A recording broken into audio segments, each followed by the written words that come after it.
Hai, saya Joe. Balik lagi di Dinding Joe.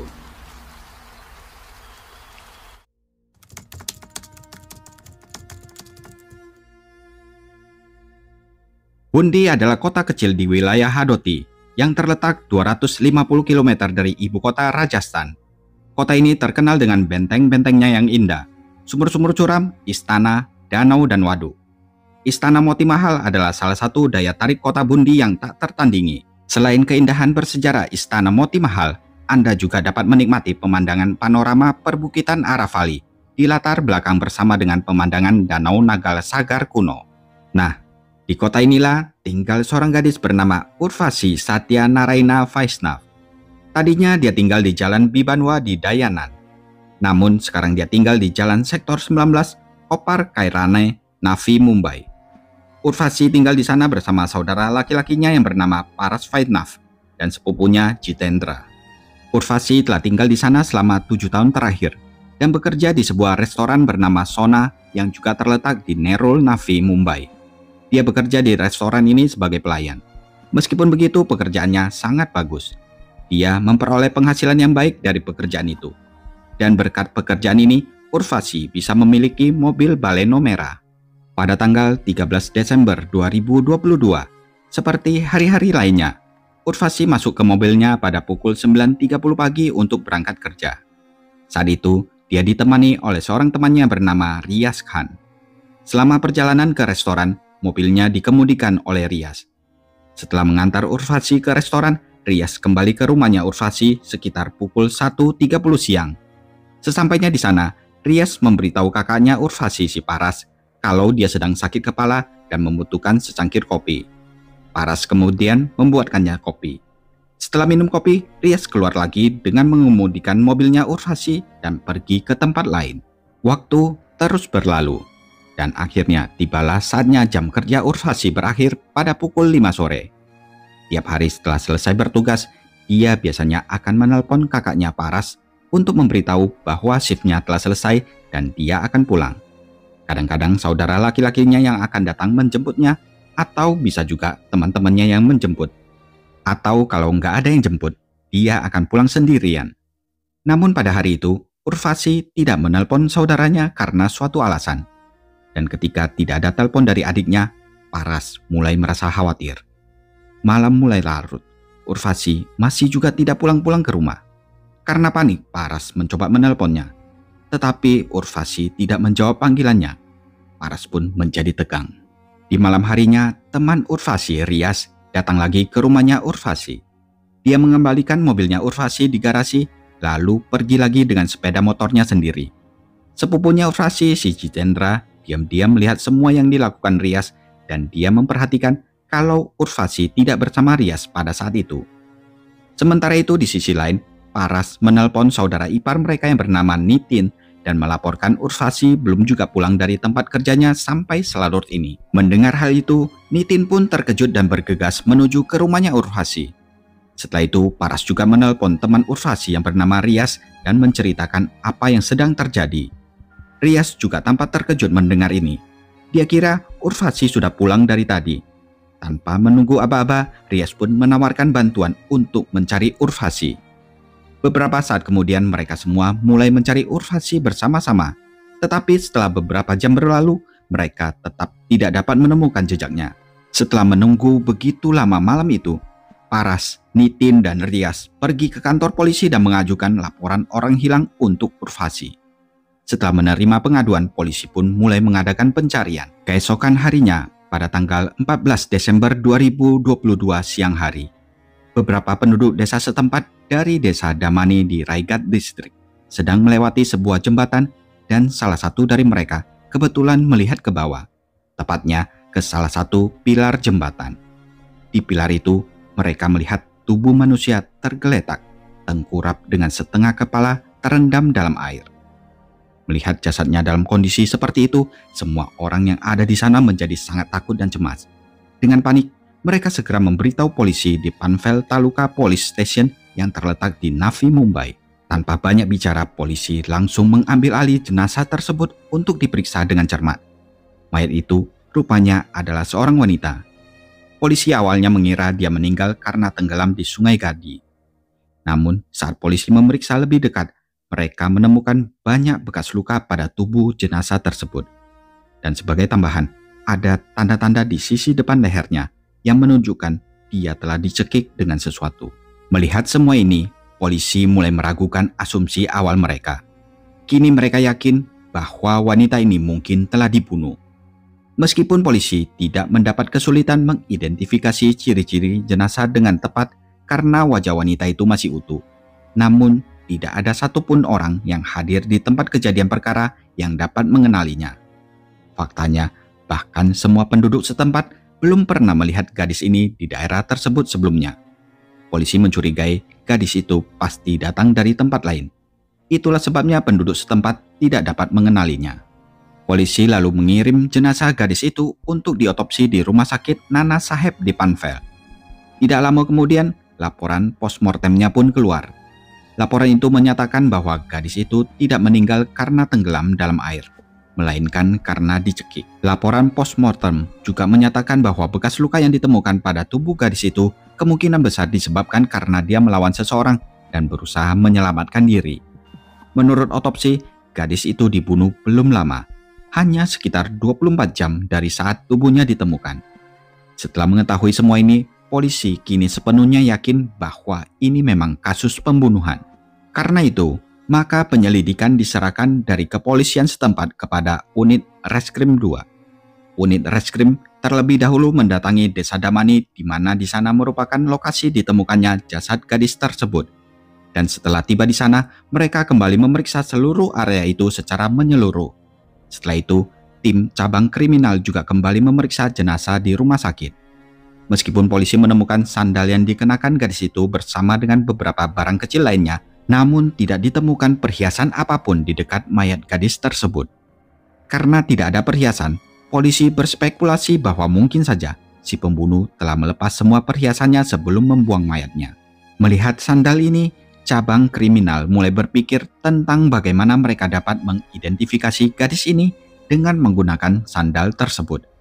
Cabang kriminal kemudian mengirimkan informasi ke semua kantor polisi di distrik mereka dan daerah sekitarnya, yang menyatakan bahwa mereka telah menemukan mayat seorang gadis tak dikenal. Mereka juga menginstruksikan kalau ada orang yang mengajukan pengaduan orang hilang, mereka harus segera diberitahu.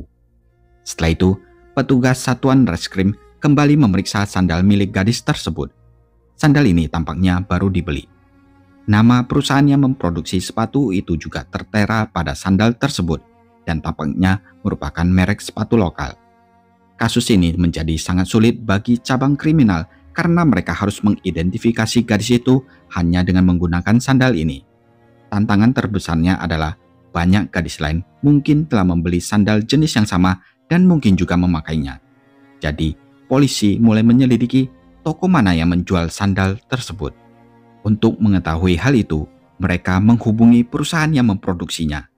Polisi memeriksa perwakilan perusahaan, menanyakan dari mana sandal mereka dipasok dan toko mana saja yang menjual jenis sandal khusus ini. Polisi juga menanyakan kepada perusahaan tersebut toko mana saja yang memesan sandal tersebut belakangan ini. Perusahaan itu kemudian memberitahu polisi tentang 3 toko yang menyediakan sandal jenis itu.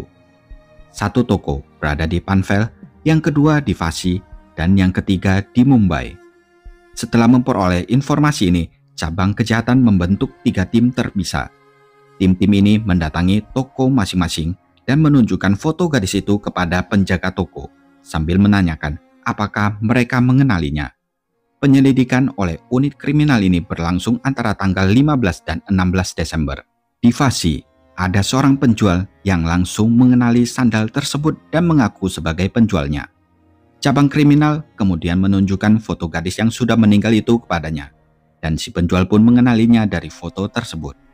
Dia mengatakan kepada tim cabang kriminal bahwa dia adalah gadis yang sama yang datang ke toko mereka untuk membeli sandal, dan kejadian itu baru terjadi seminggu atau 2 minggu yang lalu.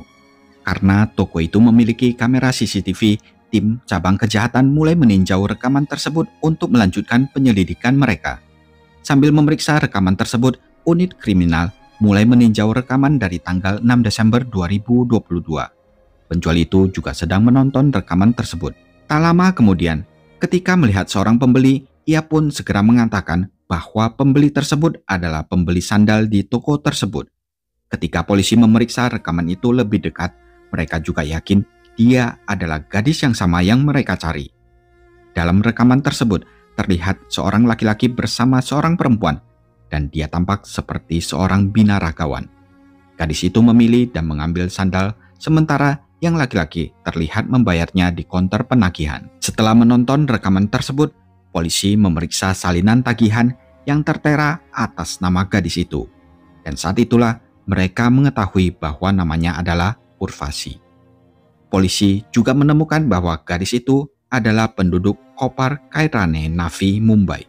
Kini, tugas terbesar polisi adalah mengidentifikasi laki-laki yang terlihat bersama Urvasi dalam rekaman itu. Karena itu, polisi lalu mengekstrak foto laki-laki itu dari rekaman CCTV.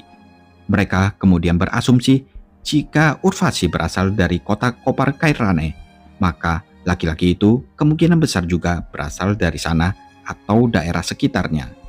Jika memang demikian, maka ada kemungkinan laki-laki itu pergi ke pusat kebugaran di sekitar daerah tersebut. Dengan pemikiran ini, polisi mulai mengumpulkan informasi tentang semua tempat kebugaran di Kopar Kairane dan daerah sekitarnya. Di sana, polisi menunjukkan foto pria tersebut kepada orang-orang. Siapa tahu ada yang mengenal laki-laki yang terlihat bersama Urvasi ini. Mereka juga memeriksa kamera CCTV di semua tempat kebugaran. Beberapa hari telah berlalu. Sampai pada tanggal 17 Desember 2022, seorang petugas polisi dari kantor polisi Nerul menelpon seorang pria dan memintanya untuk datang ke kantor polisi. Pria itu adalah Paras Vaishnav. Setelah Paras tiba di kantor polisi, sepupunya Jitendra dan saudara iparnya Nitin juga tiba di kantor polisi Nerul. Ketika semuanya lengkap, polisi menginterogasi mereka dan kemudian meminta mereka pergi ke kantor polisi Panvel. Ketika mereka bertiga sampai di kantor polisi Panvel, polisi menunjukkan kepada mereka foto seorang gadis. Ini adalah foto gadis yang sama yang mayatnya ditemukan oleh polisi. Ketika melihat foto itu, ketiganya mengenali gadis itu dan berkata bahwa itu adalah Urvasi. Setelah mereka mengidentifikasi Urvasi, cabang kriminal mulai menginterogasi mereka. Cabang kriminal menanyai siapa Urvasi, apa yang dilakukannya, dan bagaimana dia bisa hilang. Mereka juga menanyakan tentang kejadian pada hari hilangnya Urvasi. Saat diinterogasi ini, anehnya tanpa ragu-ragu, ketiganya menyalahkan teman Urvasi yang bernama Rias. Mereka mengatakan kepada polisi bahwa Rias adalah orang yang membawa Urvasi pergi di pagi itu. Mereka juga mengatakan kepada polisi bahwa pada hari Urvasi hilang, Rias diam-diam memarkir mobilnya di rumah mereka dan pergi sendirian dengan sepeda motornya. Rias bahkan tidak memberitahu siapapun, bertanya apapun, atau berbicara kepada siapapun pada hari itu. Paras padahal sempat menelpon Rias untuk menanyakan tentang Urvasi, tetapi Rias berpura-pura tidak tahu apa-apa. Saat itu, Rias segera memutuskan panggilan teleponnya dan tidak pernah menelpon Paras kembali atau menjawab satupun panggilannya. Dan setelah diselidiki lebih dalam, Rias rupanya telah menghilang sejak 15 Desember 2022. Ketika polisi menunjukkan rekaman CCTV di toko sepatu kepada kedua saudara Urvasi, mereka langsung memastikan bahwa laki-laki yang terlihat dalam rekaman bersama Urvasi itu memang adalah Rias. Tak lama kemudian, cabang kriminal juga berhasil menemukan informasi kalau Rias ini adalah seorang pelatih kebugaran di sebuah pusat gym di Kansoli.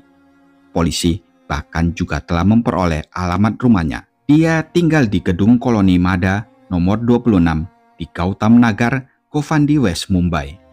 Setelah mengetahui alamatnya, polisi memutuskan untuk pergi ke rumahnya.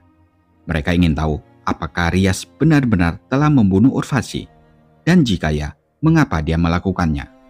Namun saat polisi mendatangi alamat tersebut, mereka juga tidak menemukan Rias di sana. Yang ada hanya istri dan putrinya. Polisi kemudian menanyai istrinya tentang keberadaan Rias. Tetapi istrinya mengatakan kalau Rias tidak pulang ke rumah selama 2 hari terakhir dan dia juga tidak tahu di mana suaminya berada. Setelah mengetahui hal itu, polisi melanjutkan penyelidikan mereka untuk menemukan Rias seperti sebelumnya. Polisi mengambil rincian panggilan telepon dan lokasi Rias. Dari situ, polisi mengetahui bahwa pada malam 13 Desember 2022, Rias telah berbicara di telepon sebanyak 9 kali dengan orang yang sama. Polisi kemudian menyelidiki nomor itu juga, dan setelah melakukannya, mereka mengetahui bahwa nomor tersebut terdaftar atas nama Imran Sheikh. Polisi langsung mengecek keberadaan orang tersebut, dan terungkap bahwa pada malam 13 Desember 2022, Rias dan Imran berada di lokasi yang sama, yaitu lokasi mereka pertama kali muncul di daerah yang disebut Silpata. Setelah itu mereka pergi ke Nerul dan kemudian ke Koloni Mada dan terakhir ke Panvel. Dari HP-nya Urvasi, terlihat dia juga bersama Rias dan Imran setelah keluar dari kota Nerul. Namun setelah itu, sinyal lokasi HP-nya Urvasi menghilang. Rias dan Imran lanjut pergi ke Panvel dan tinggal di sana untuk sementara waktu. Namun kemudian mereka berdua kembali ke Silpata. Dan dari sana, lokasi mereka berbeda. Namun dengan memeriksa lokasi Imran, polisi kini mengetahui bahwa Imran Sheikh juga terlibat dalam masalah ini. Syukurlah, polisi tidak perlu bekerja keras untuk menemukan Imran karena dia berada di rumahnya di Indian Oil Nagar dekat Govandi. Polisi menangkap Imran pada tanggal 18 Desember 2022 dan mulai menginterogasinya. Setelah itu dengan bantuan Imran, polisi pun berhasil menangkap Rias. Selama interogasi, Rias dan Imran mengaku kepada polisi bahwa mereka telah membunuh Urvasi bersama-sama. Polisi pun menanyakan apa alasan yang membuat mereka membunuh Urvasi. Rias kemudian menceritakan kepada polisi bahwa dia pertama kali bertemu Urvasi di restoran tempat dia bekerja. Di sanalah persahabatan mereka dimulai dan dengan seiring berjalannya waktu, persahabatan itu tumbuh begitu dalam hingga mereka berdua jatuh cinta. Setelah itu, mereka mulai hidup bersama. Lalu, Urvasi memperkenalkan Rias kepada keluarganya. Itulah sebabnya keluarga Urvasi mengenalnya. Rias bahkan pernah berkunjung ke desa leluhur Urvasi di Bundi, Rajasthan. Setelah beberapa lama hidup bersama, Rias lalu menjanjikan Urvasi bahwa mereka akan menikah pada Januari 2023. Namun seiring berjalannya waktu, Urvasi malah mengetahui bahwa Rias telah menikah dan sudah memiliki seorang putri. Selain itu, menurut beberapa laporan, Rias sudah menikah sebanyak 3 kali. Dia telah menceraikan 2 istrinya dan saat ini tinggal bersama istri ketiganya. Rias tidak hanya menjadikan Urvasi pacarnya, tetapi juga secara palsu berjanji untuk menikahinya. Tetapi sekarang setelah mengetahui segalanya tentang Rias, Urvasi menjadi sangat marah padanya dan sangat terkejut dengan semua itu. Setelah mengetahui kebenarannya, Urvasi lalu mengancam Rias dengan mengatakan bahwa dia akan mengajukan hal ini sebagai kasus penipuan terhadapnya di kantor polisi. Dan dia juga bertekad ingin menceritakan semuanya tentang Rias kepada keluarganya. Mendengar itu, Rias pun panik. Dia lalu berjanji akan menceraikan istri ketiganya. Tapi setelah beberapa waktu, janji itu tidak ditepati. Urvasi terus menekan Rias untuk menikahinya dan berulang kali mengancam Rias kalau dia akan pergi ke rumah Rias dan menceritakan segalanya kepada istrinya. Urvasi melontarkan semua ancaman ini karena dia tidak ingin berpisah dari Rias dengan cara apapun. Urvasi tidak ingin Rias meninggalkannya. Dan ketika Rias menyadari hal ini, ia langsung berpikir untuk membunuh Urvasi. Rias sadar selama Urvasi masih hidup, Urvasi tidak akan meninggalkannya. Dan jika Urvasi menceritakan hubungan mereka kepada semua orang, itu akan membuatnya malu. Tepat pada saat Rias lagi pusing memikirkan ini, dia menerima telepon dari Imran. Imran memberitahu Rias melalui telepon bahwa dia membutuhkan sejumlah uang dan ingin meminjamnya, dan berjanji akan mengembalikannya nanti. Mendengar ini, sebuah ide muncul di kepala Rias. Dia berpikir, mengapa tidak melibatkan Imran dalam rencana pembunuhan Urvasi? Setelah berpikir, Rias memberitahu temannya Imran bahwa ia harus membantunya dengan sesuatu dan setelah pekerjaannya selesai, ia tidak perlu meminjam uang darinya. Rias mengatakan dia akan memberinya 30.000 rupiah atau sekitar 5,6 juta rupiah dan Imran tidak perlu mengembalikannya. Mendengar hal ini, Imran tergoda untuk bergabung dalam konspirasi ini. Singkat cerita, ketika Rias dan Imran telah selesai membunuh Urvasi bersama-sama, Rias memberi Imran 30.000 rupiah seperti yang dijanjikannya. Kemudian polisi lanjut menanyakan di mana dan bagaimana cara mereka membunuh Urvasi. Sebagai tanggapan, Rias mengatakan kepada polisi bahwa pada pagi hari tanggal 13 Desember 2022, dia pergi ke rumah Urvasi dengan sepeda motornya dan memarkirnya di sana. Kemudian dia menyetir mobil Urvasi dan mengantarkan Urvasi ke restoran tempat dia bekerja. Setelah itu, dia kembali ke rumah Urvasi pada pukul 1.30 siang dan minum kopi di sana. Saat itu dia bersikap seperti biasa saja agar setelah pembunuhannya, saudara laki-lakinya Urvasi tidak mencurigainya. Malam harinya, dia pergi ke Silpata untuk menjemput Imran. Setelah menjemput Imran, dia pergi ke Nerul lagi untuk menjemput Urvasi. Saat itu, jam kerja Urvasi rupanya telah berakhir. Jadi dia setuju untuk pergi bersama Rias. Rias sendiri yang menyetir mobil. Urvasi duduk di kursi penumpang di sampingnya dan Imran duduk di kursi belakang. Lalu atas aba-aba Rias, Imran menarik keluar tali nilon dan mulai mencekik Urvasi dengan tali itu. Saat Imran mencekik Urvasi, Rias memegangi kedua tangannya Urvasi sehingga dia tidak bisa bergerak. Dengan cara ini, Imran dan Rias bersama-sama membunuh Urvasi di mobil yang sedang bergerak. Setelah membunuhnya, mereka berdua menuju ke suatu tempat di Van Vel. Itu adalah daerah yang sangat sepi, sangat sedikit orang yang mengunjunginya, dan pada malam hari tidak ada seorang pun yang datang. Imran dan Rias kemudian datang ke tempat ini pada malam hari dan melemparkan mayat Urvasi ke sungai. Keduanya mengira tubuh Urvasi akan tenggelam di sungai. Namun karena gelap, mereka tidak dapat melihatnya dengan jelas. Mereka tidak tahu kalau tubuh Urvasi jatuh dan akhirnya mendarat di pilar jembatan. Hanya setengah kepala Urvasi yang terendam air, sementara sisa tubuhnya tetap tergantung di pilar. Sebelum melemparkan mayat Urvasi ke air, Rias mengambil dompet, kartu ATM, dan kartu identitas Urvasi bersamanya. Setelah itu, keduanya pun kembali ke Silpata. Di sana, Rias menurunkan Imran. Kemudian sekitar pukul 10 malam, Rias pun mengisi bahan bakar mobil Urvasi karena perjalanan jauh telah menguras bahan bakarnya. Jika mobil Urvasi tidak diisi bahan bakarnya dan dibiarkan saja di rumah, pasti kakaknya Urvasi akan langsung curiga. Setelah melakukan semua ini, Rias menggunakan kartu ATM Urvasi pada pagi hari di tanggal 14 Desember 2022 untuk menarik uang sebesar Rp50.000 atau sekitar 9,5 juta rupiah dari satu ATM. Dan kemudian dia menarik Rp150.000 atau sekitar 28 juta rupiah lagi dari ATM Urvasi di kota Nerul. Setelah mendengar semua keterangan ini dari Rias, polisi mulai mencari bukti CCTV yang akan memberatkan mereka. Dari CCTV, Urvasi dan Rias terlihat bersama di sebuah ATM di Kopar Kairane. Di sana terlihat Rias tengah menarik uang dengan menggunakan kartu ATM milik Urvasi. Dalam klip CCTV terpisah lainnya, Rias terlihat sedang mengisi bahan bakar di sebuah pompa bensin. Selain itu, polisi juga memiliki rincian panggilan dan riwayat lokasi keduanya.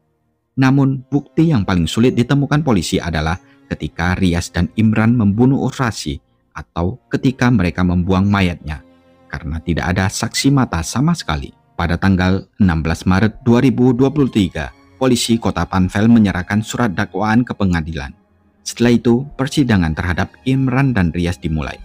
Sejauh ini 49 orang telah bersaksi dalam kasus ini. Selama persidangan, Rias mengajukan jaminan beberapa kali dan setiap kali meminta permohonannya ditolak.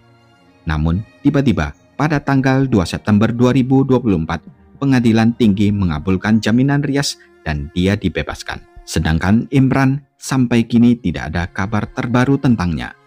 Karena cara Rias menipu Urvasi dengan menjanjikan janji-janji palsu, ibunya Urvasi, saudara laki-lakinya, dan anggota keluarga lainnya menuntut hukuman mati untuk Rias. Sayangnya saat ini, Rias masih bebas berkeliaran dengan jaminan. Dan kasus ini masih berlangsung di pengadilan. Nah, gimana menurut kalian? Tulis di kolom komentar ya.